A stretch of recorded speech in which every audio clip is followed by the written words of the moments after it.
사람에게는 모두 어느 정도의 편견이 있습니다. 대체적으로 우리는 나 자신은 편견이 없다고 생각하지만 실제로는 정도의 차이만 있을 뿐 우리 모두는 편견을 가지고 있습니다.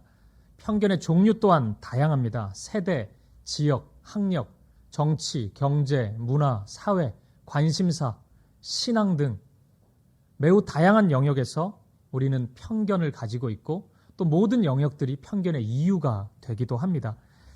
제가 사역을 하면서 의도적으로 가장 신경 쓰는 부분이 하나 있습니다. 그것은 사람에 대해 선입견을 가지지 않는 것입니다. 어떤 사람에 대해서도 많은 사람들이 그 사람에 대해 무슨 얘기를 하더라도 저는 제가 직접 경험하지 않는 이상 그 사람에 대해서 이렇다 저렇다 단정짓지 않으려고 무척 애를 씁니다. 제가 유독 이 선입견에 대해 신경 쓰는 이유가 있습니다. 그것은 10여 년 전에 제가 청년 사역을 하면서 겪었던 한 사건 때문입니다. 10여 년 전 어느 교회 청년부에 부임을 했습니다. 기대감을 안고 청년들 만날 생각에 부임을 한 거죠. 사역을 시작하기 전에 그 공동체의 몇몇 리더들이 한 지체에 대한 이야기를 유독 많이 해주는 거예요. 목사님, 그 친구는 엄청나게 비판적인 사람입니다. 조심해야 합니다. 부드럽게 받아주었다가는 큰 코 다칩니다. 뒤통수 맞습니다. 뭐 이런 얘기를 많이 해주더라고요. 저도 사역 좀 해본 사람이고 사람 좀 만나본 사람 아닙니까? 그림이 딱 나오더라고요. 아, 이렇게 해야 되겠다. 그림이 나왔어요. 그래서 시간이 흘러서 이제 이 친구를 만나게 되었습니다. 이 친구가 하는 말 한마디 한마디 다 반박을 해줬습니다. 다 따지고 또 혹시라도 좀 우호적인 생각 가질까 봐 웃음기 하나 없이 제가 하나하나 따지듯이 다 얘기를 해줬어요. 그 친구도 그런 분위기를 느꼈겠죠. 제 마음속에 이제 좀 알아들었구나. 쉽게 접근하지 못하겠구나. 이런 생각을 하려는 그 순간 이 친구가 갑자기 울음을 터뜨리는 거예요.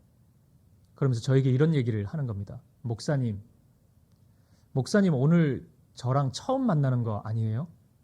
그런데 왜 이렇게 저에게 사납게 무섭게 다가오시는 겁니까? 이렇게 얘기를 하는 거예요.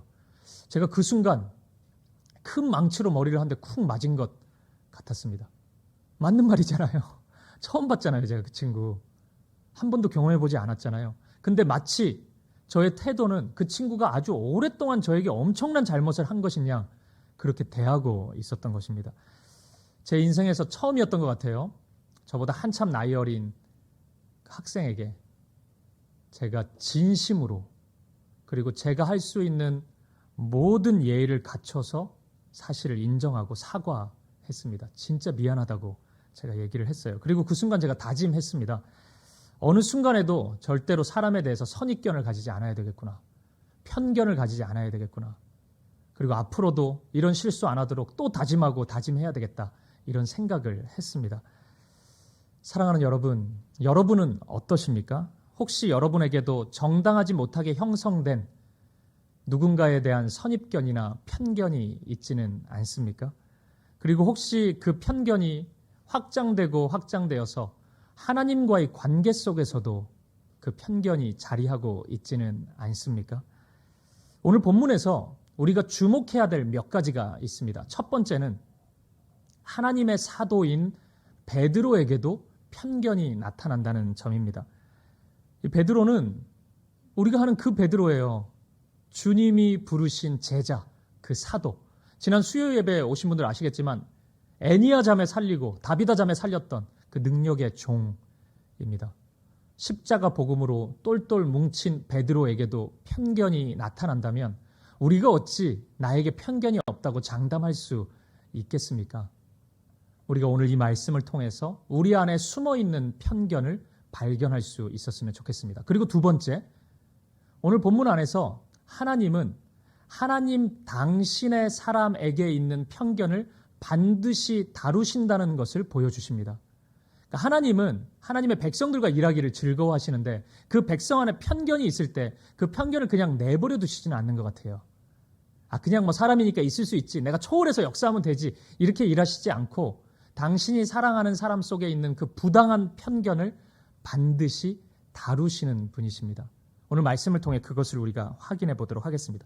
그리고 세 번째, 편견을 다루시는 하나님의 방법입니다. 그 방법이 너무나 아름답습니다. 하나님은 베드로에게 너 편견이 있어서는 안 되니까 그거 빨리 버려 하고 혼내고 때리고 징계하고 책망하고 짓밟고 막 이런 방식으로 베드로의 편견을 사라지게 하도록 그렇게 인도하지 않으십니다. 하나님의 방법이 있어요. 근데 그 방법이 너무 아름다워요. 그 방법 앞에 베드로는 그 마음이 감화되고 감동되어서 너무나 자연스럽게 자신의 편견을 인정하고 그 편견을 내어놓게 됩니다. 우리 모두 이 말씀을 통해서 그 일하시는 하나님의 방법을 보고 하나님을 찬양할 수 있었으면 좋겠습니다. 오늘 말씀도 많이 기대되시죠? 네, 좋습니다. 그러면 오늘 말씀 안으로 들어가 보도록 하겠습니다. 베드로가 가졌던 편견은 당시 이스라엘 사람들이 가졌던 편견과 동일합니다.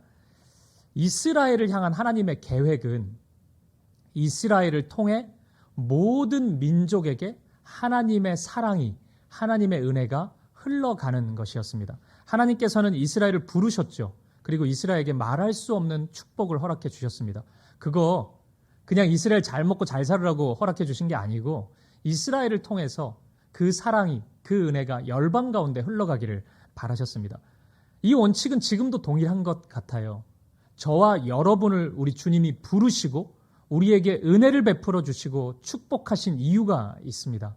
그것은 그냥 우리가 만족하고 좋고 그것을 넘어서 그 사랑이, 그 은혜가 하나님이 어떠하신지 그 선하심이 우리를 통해 가정 가운데 또 우리의 삶 가운데 이 민족 가운데 민족을 넘어서 모든 열방 가운데 흘러가기를 바라신다는 것입니다.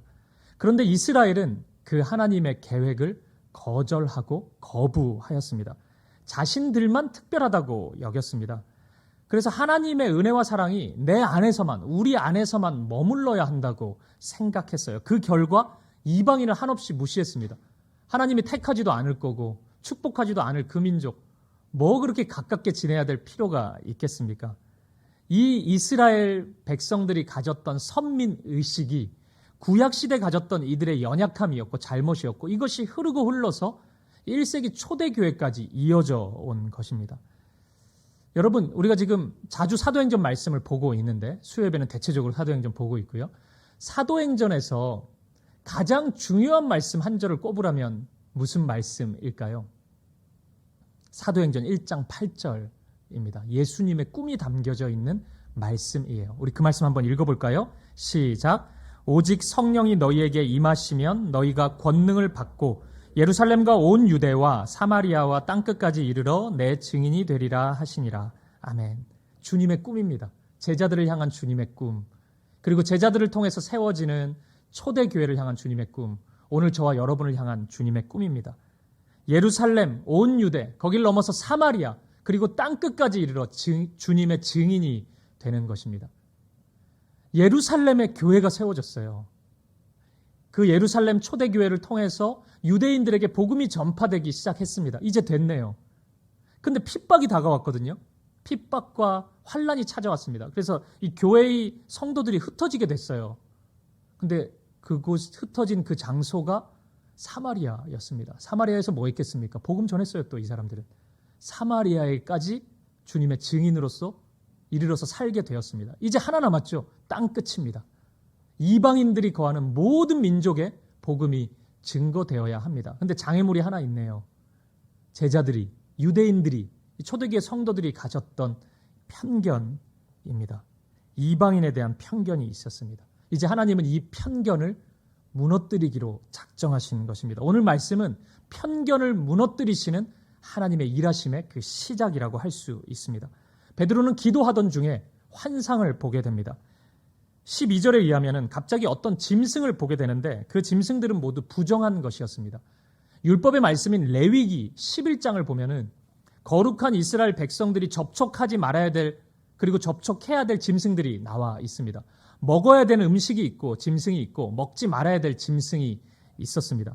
베드로가 본 짐승들은 이 율법에 따르면 절대 접촉해서도 안 되고 먹어서도 안 되는 부정한 짐승들이었습니다. 근데 갑자기 주님의 말씀이 들려요. 베드로야, 일어나서 그거 잡아먹어라. 일어나서 그거 잡아먹어라. 주님의 말씀이 들립니다. 무려 3번이나 반복해서 들립니다. 베드로는 거부하죠. 주님 안 됩니다. 주님 그럴 수 없습니다. 저 먹지 말아야 되는 건데 어떻게 먹을 수 있습니까? 거부해요. 그런데 주님의 말씀은 너무 명확합니다. 그거 잡아 먹으라. 주님의 말씀이었습니다. 이 말씀은 베드로에게 있어서 매우 강력한 도전이 되었을 것입니다. 베드로 같은 유대인에게 절대 해서는 안 되는 그 끝자리, 끝판왕이 있다면 율법이거든요. 율법을 어겨서는 안 되죠. 그건 내 마음대로 하면 안 되죠. 그게 베드로에게 정말 마지막에 최후의 보루 지켜야 되는 그 자존심이고 그 생각인데 주님은 베드로에게 그것을 뛰어넘으라는 말씀을 하고 계시는 것입니다. 주님이 이런 말씀을 하신 이유는 무엇일까요? 율법을 무시하는 것일까요? 그건 아닐 것입니다. 주님은 율법을 폐하려고 하는 것이 아니라 완성하려고 이 땅에 오셨기 때문입니다. 사실 예수님은 이 땅에서의 사역 속에서 때때로 율법에 반하는 말씀을 하신 적이 참 많습니다. 그런 말씀들이 대체적으로 마태복음 5장에 굉장히 많이 나와요. 율법에 이르기를 이렇게 나와 있는데 내가 다시 말한다. 너희는 이렇게 해야 된다. 이런 말씀을 예수님이 많이 주셔요. 그래서 사람들이 율법에 반하는 것처럼 매우 당황스러워합니다. 대표적인 말씀 하나만 찾아보겠습니다. 마태복음 5장 27절, 28절 말씀입니다. 우리 같이 한번 읽어보겠습니다. 시작. 또 간음하지 말라 하였다는 것을 너희가 들었으나 나는 너희에게 이르노니 음욕을 품고 여자를 보는 자마다 마음에 이미 간음하였느니라. 아멘. 간음하지 말라는 율법이 있어요? 간음 안 하면 이 말씀 지키는 거죠. 유대인들은 그렇게 지켰습니다. 그런데 예수님이 다시 말씀하세요. 그것만이 아니다. 너희가 지금 그거 했다고 이 율법 지켰다고 생각하는데 그렇지 않다. 마음이 중요하다. 만약 너희가 마음의 음욕을 품으면 이 말씀을 어긴 거다. 이렇게 말씀합니다. 왜 이렇게 말씀할까요? 우리 주님은 이것입니다. 하나님께서 이스라엘 백성들에게 그리고 우리에게 말씀을 주실 때 율법을 주실 때 어떤 마음과 기대가 있을 거잖아요. 이 말씀이 이 사람에게 이 당신이 사랑하는 백성들에게 흘러가서 어떤 모습이 되기를 바라는 그 마음이 있잖아요. 그 하나님의 마음을 오늘 주님이 해설해주고 있는 것입니다. 하나님의 기대가 단순히 마음도 없는데 내가 억지로 지켜야 되겠다. 율법이니까. 안 지키면 혼날 수 있으니까.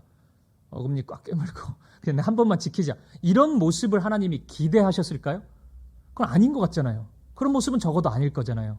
하나님이 기대했던 마음은 그 모습은 사람의 마음이 율법에 동의가 되는 것입니다. 그 율법을 사랑하는 거예요.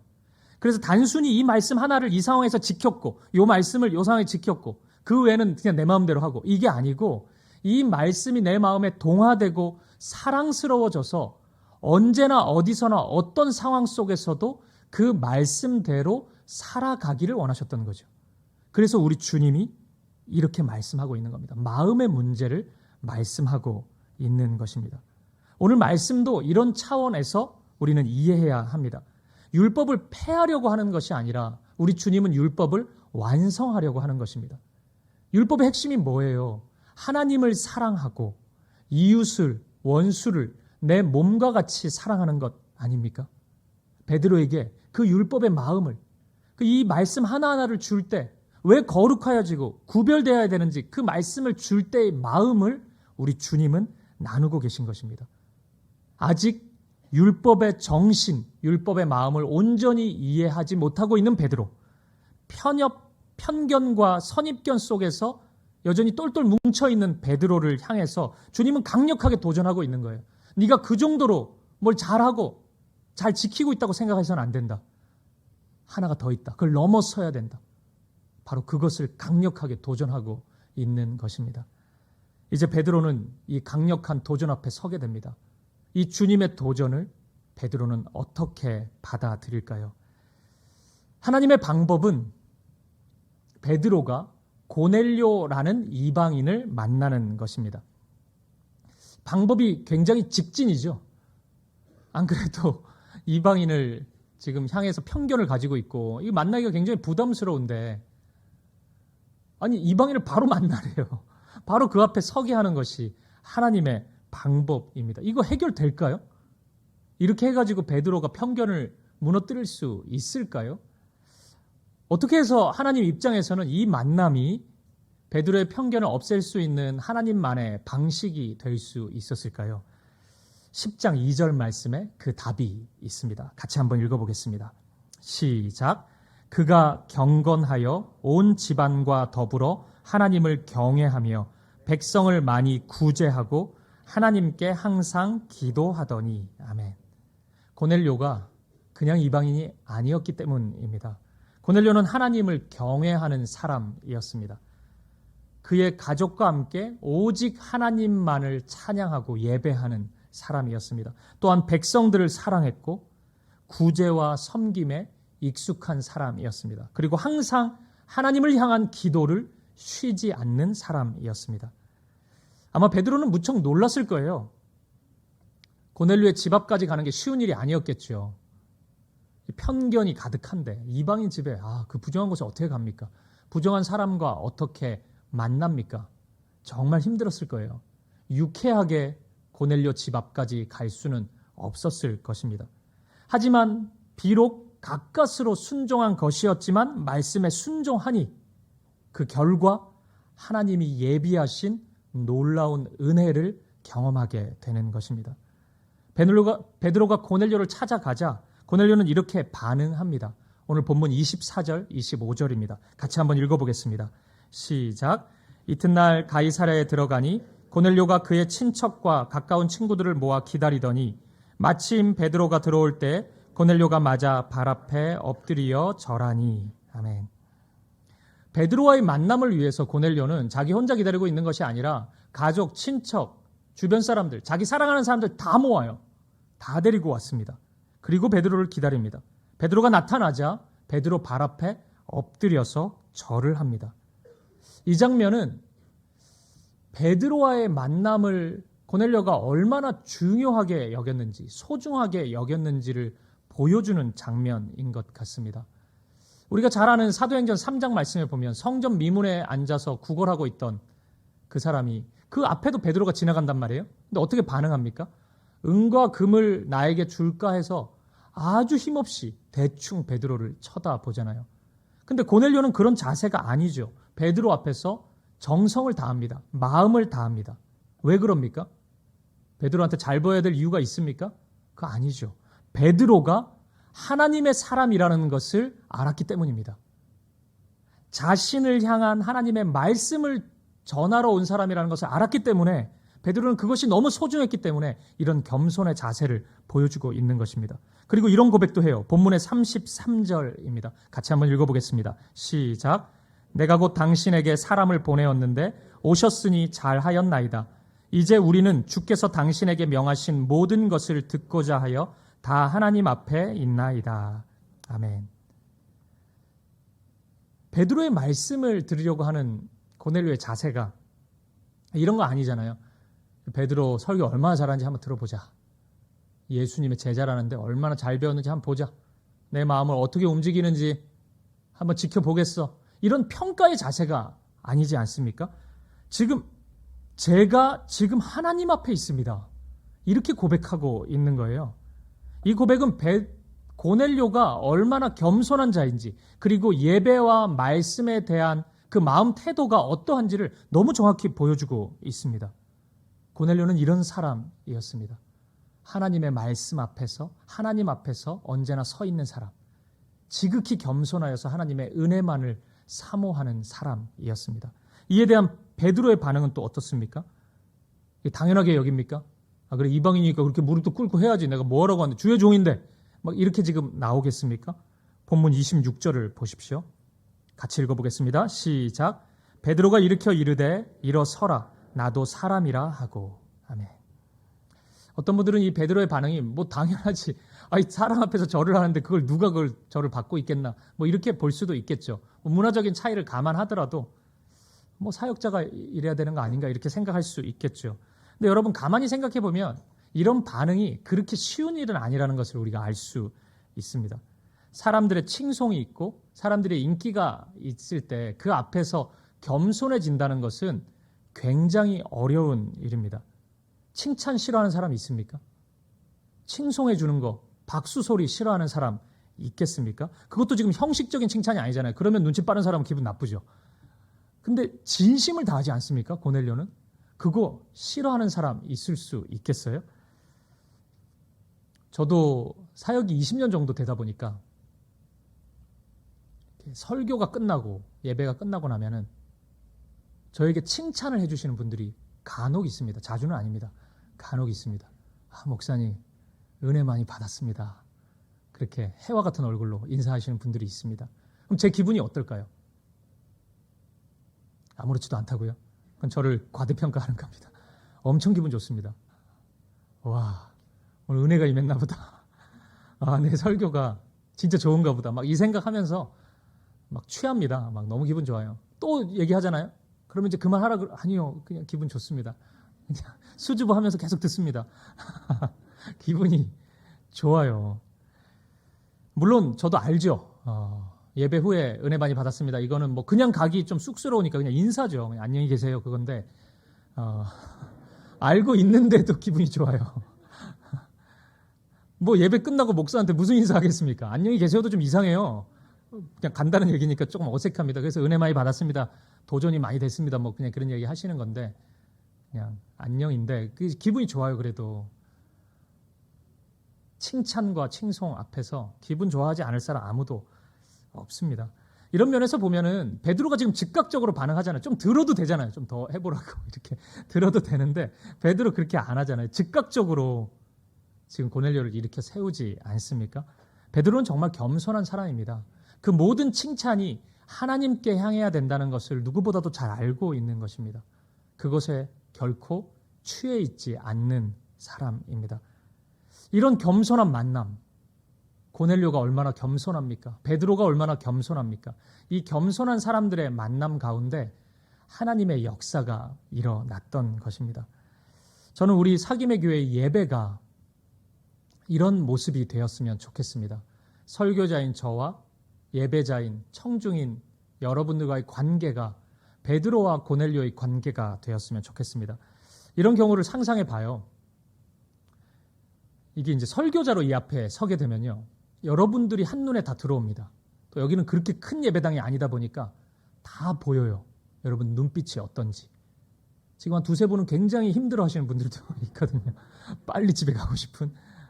뭐 다 보입니다. 마스크를 쓰고 있더라도 다 보여요.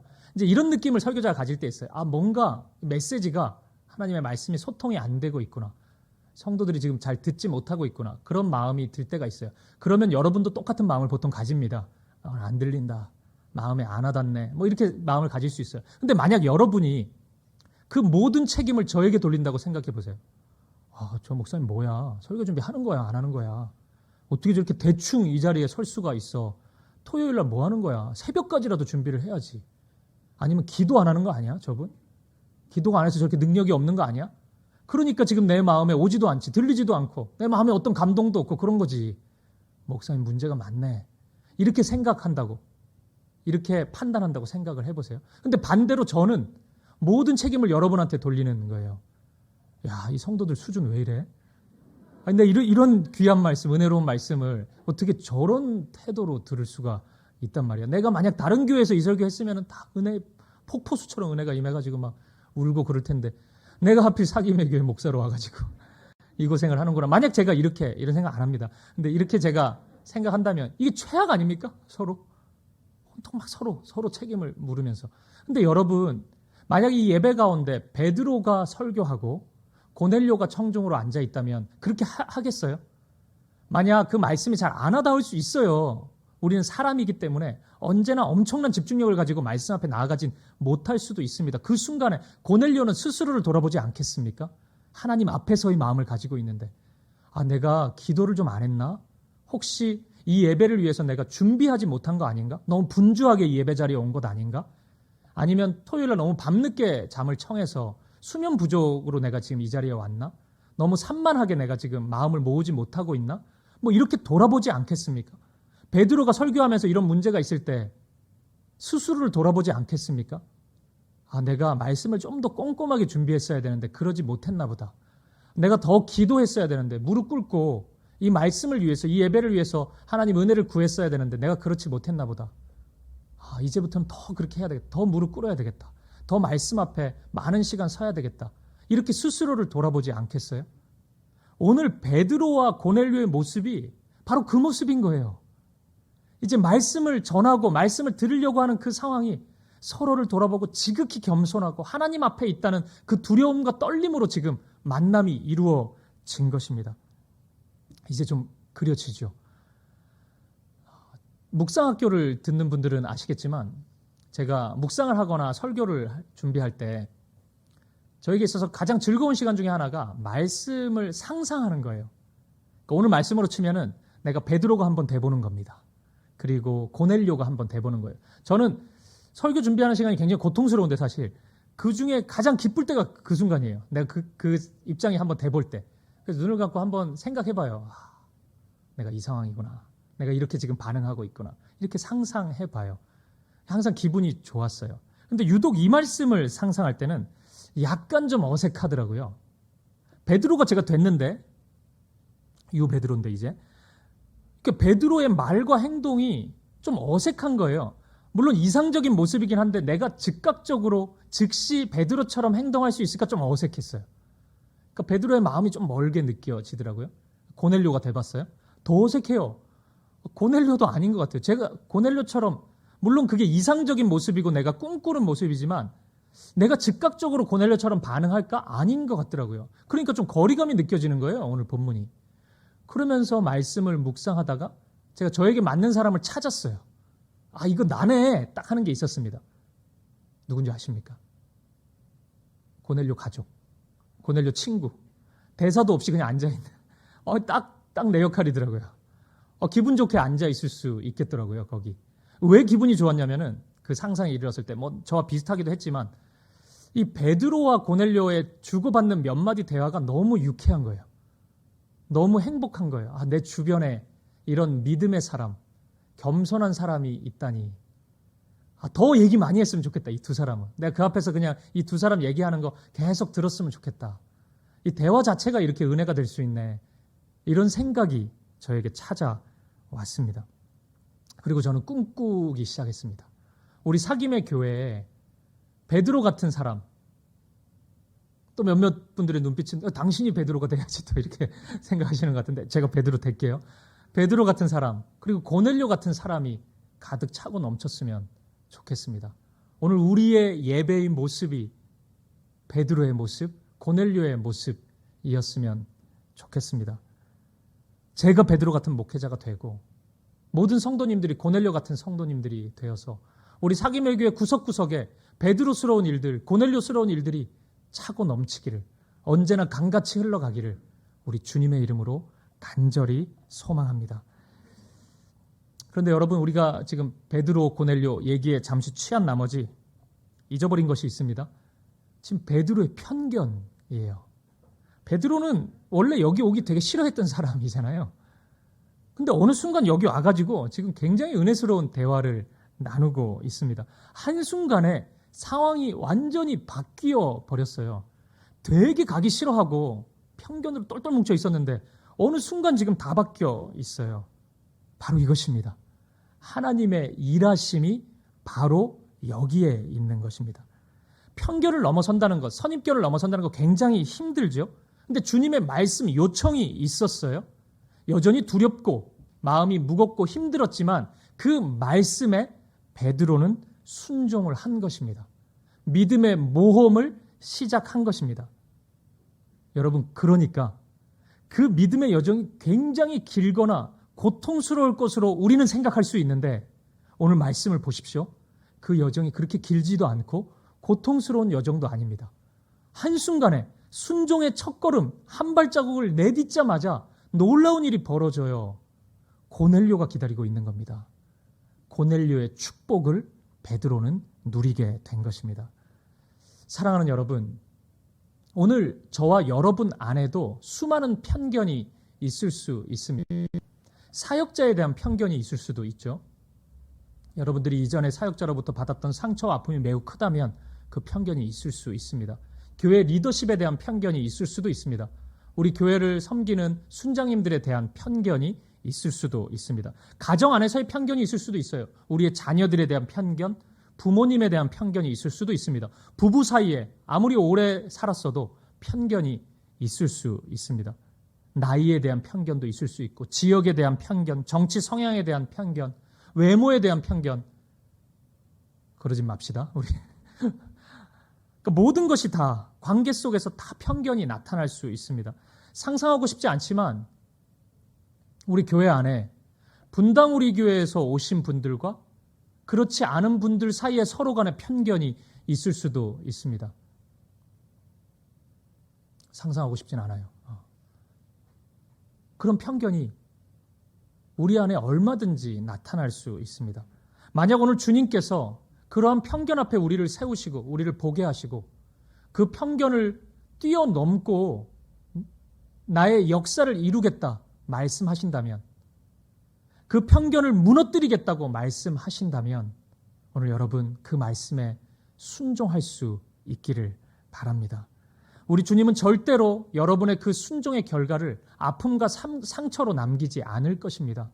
너무 힘든 순간을 맞이하게 하지 않을 것입니다. 반드시 그 순종의 자리에 고넬료가 기다리고 있을 것입니다. 그 편견을 뛰어넘고도 남을 만한 놀라운 축복이 우리 앞에 기다리고 있을 것입니다. 오늘 본문 34절, 35절 말씀을 보십시오. 같이 한번 읽어보죠. 시작. 베드로가 입을 열어 말하되 내가 참으로 하나님은 사람의 외모를 보지 아니하시고 각 나라 중 하나님을 경외하며 의를 행하는 사람은 다 받으시는 줄 깨달았도다. 아멘. 깨달았도다.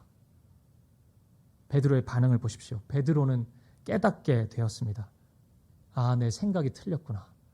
나는 사람을 외모로 취하는 데 익숙한 사람이었구나. 그런데 하나님은 중심을 보시는구나.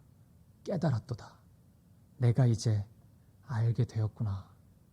오늘 이 깨달음의 은혜, 베드로의 삶을 완전히 바꾸어 버리는, 그리고 하나님 나라의 일이 아름답게 확장되는 이 출발, 이 깨달음의 은혜가 저와 여러분 가운데 가득 넘치기를 주님의 이름으로 축복합니다. 마지막으로 본문 속에 흐르는 짧은 주제 하나만 더 살펴보도록 하겠습니다. 그것은 오늘 이야기의 시작이 욥바에 있는 무두장이 시몬의 집에서 시작되었다는 사실입니다. 사도행전 9장 43절 말씀을 함께 보도록 하겠습니다. 시작. 베드로가 욥바에 여러 날 있어 시몬이라 하는 무두장이의 집에서 머무니라. 아멘. 무두장이는 이 가죽을 다루는 직업이기 때문에 어쩔 수 없이 죽은 짐승의 시체와 접촉할 수밖에 없었습니다. 그런데 유대인들의 전통 가운데는 죽은 시체와 접촉한 자는 부정한 자다라는 인식이 있었습니다. 그렇기 때문에 유대인들이 볼 때 무두장이라는 직업은 부정한 직업이고 부정한 사람이었습니다. 가까이 하지 않았습니다. 근데 하나님은 베드로를 매우 자연스럽게 욥바로 인도하시고 무두장이 시몬의 집에 거하게 하셨습니다. 부정한 것에 대한 편견을 무너뜨리시는 하나님의 일이 진행되고 있는 거잖아요. 그 시작을 무두장이 시몬의 집에서 시작해 하셨어요. 하나님의 사전 작업입니다.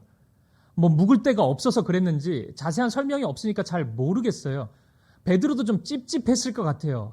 내가 오늘 밤에 어쩔 수 없이 무두장이 시몬의 집에서 자야 되다니. 하나님 아시죠? 어쩔 수 없었습니다. 이런 변명을 했을지도 모르겠습니다. 그런데 어쨌든 하나님은 거기로 인도하셨어요. 저는 여기서 정말 세밀하고 세심하게 일하시는 하나님의 일하시는 모습을 발견합니다. 하나님 이런 분이세요. 순종을 말씀하시면서 요청하시면서 폭력적인 방법을 쓰지 않으십니다. 때리고 혼내고 채찍질로 계속 몰아가면서 안 하면 너는 죽는다 나한테 이러면서 지금 편견을 무너뜨리지 않으셨어요. 하나하나 사전 작업을 해 가시면서 마음이 조금씩 열리게 하심으로써 편견에 직면하도록 하나님은 일하셨습니다.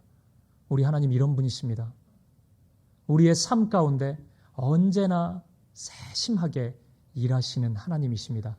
그 하나님을 만날 수 있기를 축복합니다. 그리고 또 하나 있습니다. 무두장이 시몬의 집이 위치한 곳이 욥바라는 도시라는 사실입니다. 욥바. 여러분 구약 성경에서 이 욥바와 굉장히 가까웠던 선지자 한 명이 있어요. 혹시 누군지 아십니까? 요나. 맞습니다. 요나입니다.